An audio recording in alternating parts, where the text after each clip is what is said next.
Nessa aula nós vamos fazer regras de configuração de Firewall no pfSense.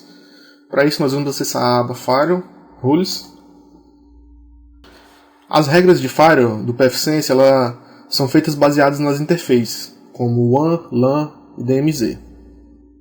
Essas duas regras que constam na interface WAN, elas são definidas automaticamente devido à configuração feita aqui em Interfaces WAN.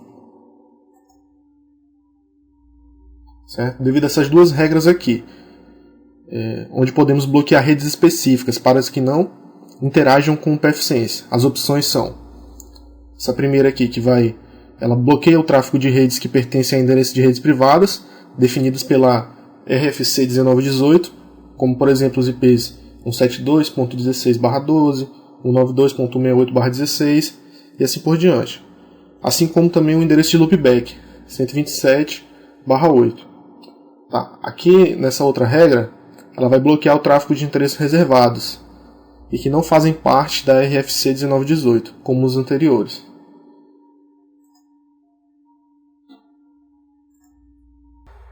Nenhuma regra está atualmente definida, exceto essas duas automáticas aqui, para a interface WAN. Logo, todas as conexões de entrada nessa interface serão bloqueadas até que as regras de aprovação sejam adicionadas. Ou seja, todo mundo que tentar fazer algum acesso através da interface WAN não vai conseguir, entendeu? Para isso vocês vão ter que criar uma regra liberando determinados acessos. A gente vai ver em outras videoaulas também. Aqui na interface LAN, nós temos três regras iniciais. Essa primeira regra ela é para permitir o acesso ao pfSense pela interface LAN.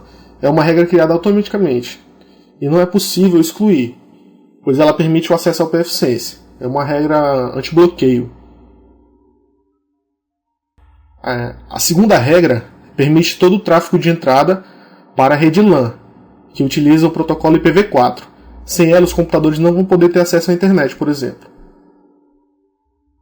E essa terceira regra ela é igual à segunda, porém é relacionada ao protocolo IPv6.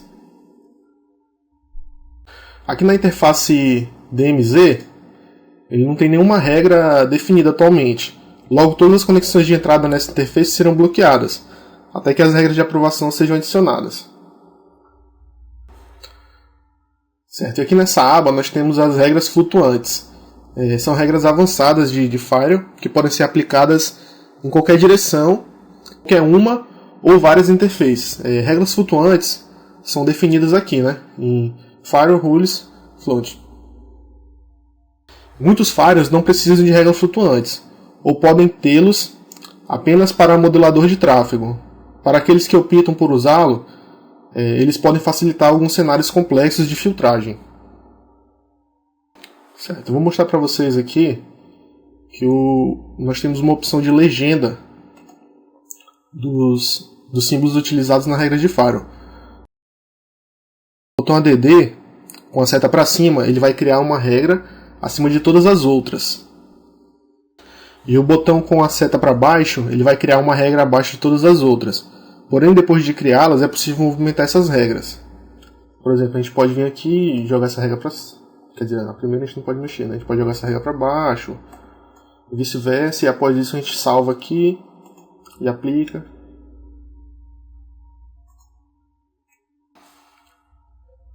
Certo, para criar uma regra de Firewall, a gente pode vir aqui, né? Aqui nessa primeira opção é a ação da regra. Essa regra pode ser uma regra de liberação, que vai permitir, uma regra de bloqueio, que vai bloquear o acesso, e uma regra de reject, que ela vai rejeitar a conexão. Certo? Aqui nessa opção a gente vai desabilitar a regra. Interface. A gente pode selecionar a interface em que a regra será criada.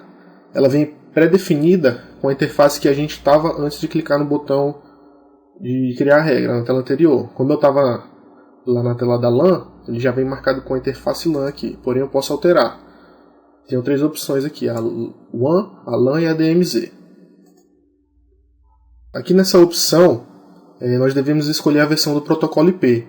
Pode ser escolhido IPv4, IPv6 ou IPv4 e IPv6. Aqui a gente deve escolher o protocolo que a regra vai utilizar. É possível escolher diversos protocolos, dentre eles o TCP, UDP e CMP, que são os mais utilizados. Certo. Aqui em Source, quer dizer origem, nós temos essa primeira opção aqui, né, que se estiver marcado a regra é invertida e acaba virando uma regra de negação. Depois eu vou dar um exemplo para vocês dessa regra com a opção de negação aqui. Aqui também nós temos as opções. As opções de estado abaixo para os endereços de origem são N, quer dizer qualquer um, single host ou alias, que a gente pode inserir um endereço de IP ou digitar o nome de um alias que a gente cadastrou. Aqui em network a gente pode inserir uma rede e uma máscara de rede, por exemplo, 192.168.1.0/24. Aqui em PPOE Clients, ele vai localizar e utilizar automaticamente os endereços de cliente PPPoE se estiverem criados. Aqui em L2TP Clients, ele vai localizar e utilizar automaticamente os endereços de clientes L2TP. Aqui em OneNet, notem que esta opção não é a internet, é apenas a rede em que a nossa interface WAN está conectada. Assim como a LAN, se o seu ISP o coloca em uma regra de rede, por exemplo, /21 ou /29 ou /24, que é a rede, não é toda a internet. Certo? Aqui em WAN Address, é um endereço IP configurado na interface WAN. É como se você estivesse informando o endereço IP da interface WAN aqui. Certo? Aqui em LANnet, vai ser a subrede configurada na interface LAN. Ou seja, no nosso caso aqui, a nossa interface LAN é 192.168.1.0/24. Certo? Aqui em LAN Address, é o endereço de IP configurado na interface LAN do nosso pfSense. Certo? DMZNet vai ser a subrede configurada na nossa interface DMZ, que no caso aqui é 192.168.1.0/24. E o DMZ Address, ele vai ser um endereço de IP que a gente configurou na interface DMZ. Certo? E também temos a opção de configurar uma porta. A gente pode especificar uma porta de origem ou intervalos de portas para esta regra. Lembrando que o intervalo da porta de origem para a conexão é geralmente aleatório e quase nunca igual à porta de destino. Na maioria dos casos, essa configuração deve permanecer com seu valor padrão, ANI, que é todos.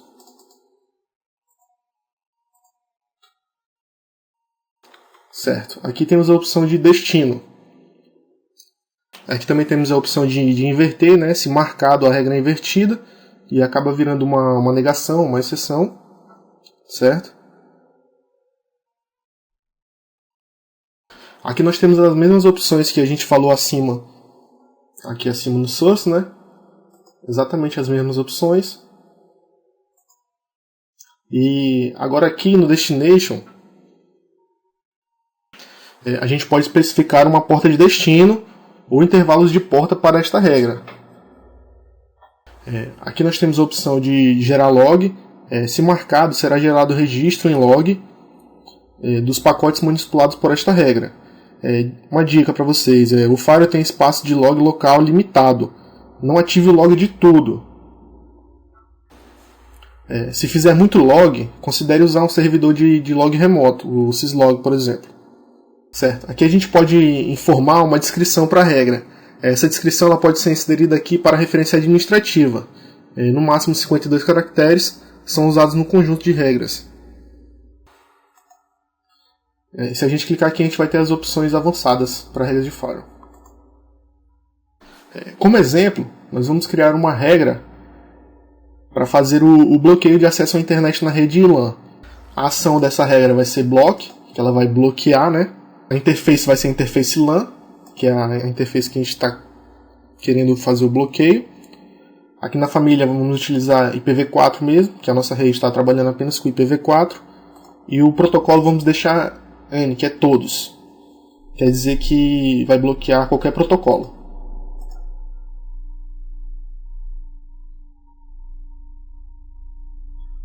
Aqui em Source, nós vamos utilizar LANnet, que representa a subrede configurada na interface LAN, ou seja, todos os IPs da minha interface LAN.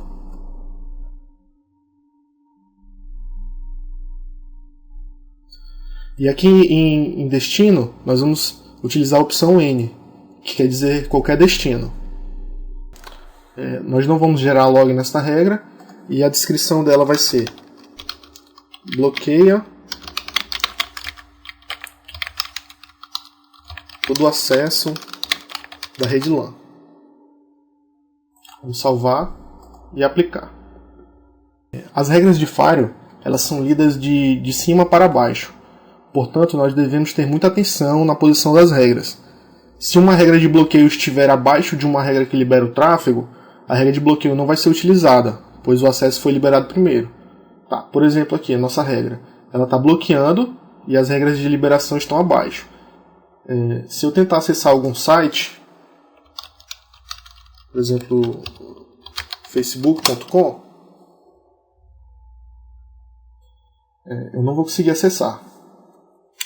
Se eu tentar fazer um ping aqui,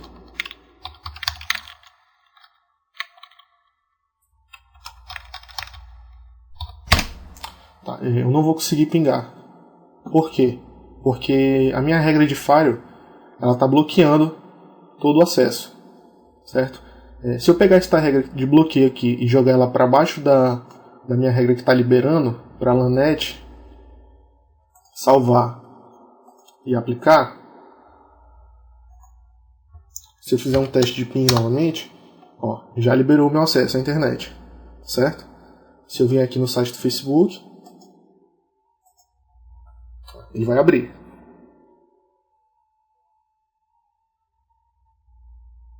Certo? Vamos aqui à nossa interface DMZ.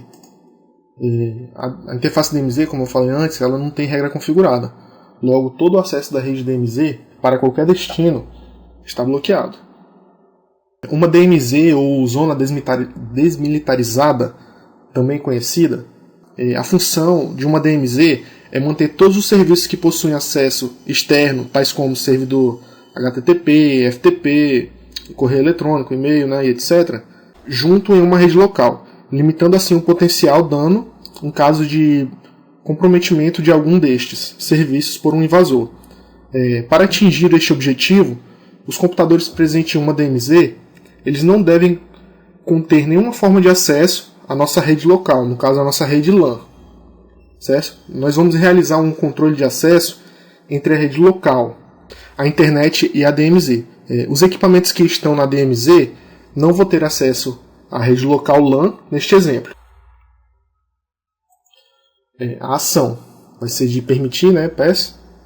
A interface a gente vai utilizar vai ser a DMZ, certo? A família aqui vai ser IPv4 e o protocolo vai ser N, que quer dizer qualquer protocolo, certo? Aqui em source, origem, nós vamos utilizar a opção de DMZNet, certo? Que vai representar a subrede configurada na interface DMZ. Aqui em destino, nós vamos utilizar a opção LANnet, que vai representar a subrede configurada na interface LAN. Porém, nós vamos marcar a opção de inverter aqui. Negação. Essa regra não vai gerar log e a descrição dela vai ser: libera acesso da DMZ, exceto para a rede LAN.